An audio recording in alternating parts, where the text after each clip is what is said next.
This is Chris Whalen, CPA, and welcome to the Street Level Business Podcast. My CPA firm specializes in business and individual income taxes. If you would rather read this podcast, there is a link to the text version below the video. If you find this podcast informative, please take a moment and share it with your networks and contacts, and please hit the like button. Today's topic is Student Loan Debt Crisis, a CPA's Perspective. I wanted to share my CPA perspective and analysis regarding the student loan debt crisis. There is so much talk today by our elected officials that the student loan should be forgiven.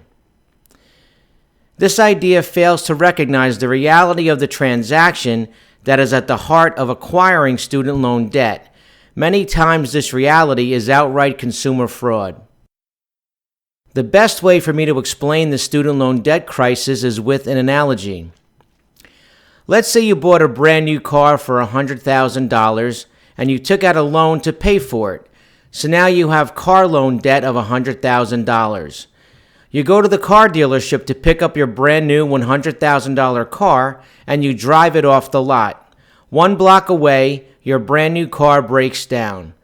Under the current student loan forgiveness model, the government and your elected officials are telling you to leave your brand new broken down car on the side of the road and that your taxpayer neighbors should pay off your $100,000 car loan. We all know this is ridiculous, and anyone suggesting this would be seen as irrational. The thought of taxpayer-funded student loan forgiveness is just as irrational and disingenuous. In the case of the broken down car and the related $100,000 loan, we know that the car manufacturer is responsible and they must make good on the faulty product that they sold you. If they can't make the car fully functional as ordered, then they must forgive your loan and take their faulty vehicle back. This should be the same approach for student loan debt. The college degree that does not provide a life-supporting job is analogous to the broken down car that you just drove off the lot.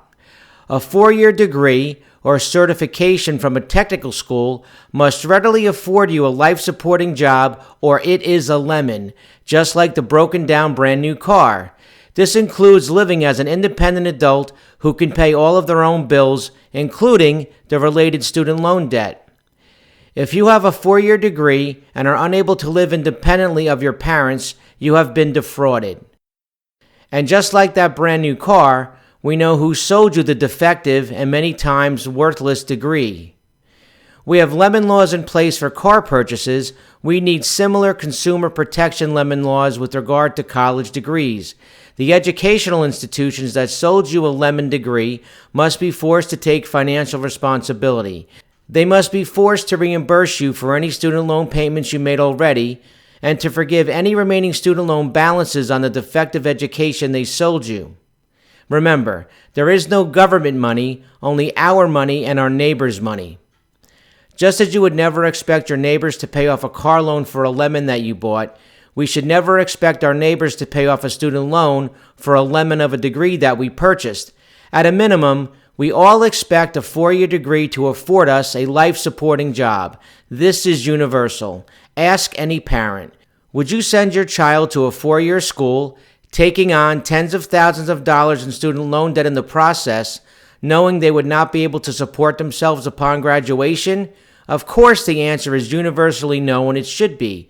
This is analogous to expecting a fully functioning automobile. Colleges and universities don't share this goal, and they will openly tell you they have zero guarantees of getting a life-supporting job upon graduation. This is the same as the car dealer telling you they offer no guarantee that your brand new $100,000 car will work at all or at any time. We would never buy that car. These are the types of degrees that our children are buying and taking on life-altering and life-stunting debt for. Many of our children will never be able to become fully functioning adults. The human cost is immeasurable on so many levels. For example, how is a young man supposed to find a wife and start a family when the degree he has does not allow him to find life-supporting employment for himself? It is very clear. If someone has a student loan that they cannot repay, that means that the college degree that the student loan paid for is a defective product. Just as the car manufacturer is forced to take responsibility and make things right with a broken down brand new car, the educational institutions must be forced to do the same. This is one of the most extreme examples of consumer fraud that I have ever seen in my career. Once you understand this concept, it all becomes extremely clear. Don't allow the divisive rhetoric of the politicians to confuse the issue. If you or your child have student loan debt for a 4-year degree or certification from a technical school that you cannot pay due to the inability to get a life-supporting job with that degree or certification, then you have been defrauded.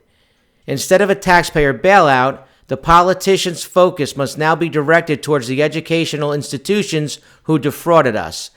They must be forced to forgive the loans that paid for the lemons that they have sold us and our children and reimburse us for any student loan payments we have made already. This brings us to the end of this edition of the Street Level Business Podcast. Questions? Concerns?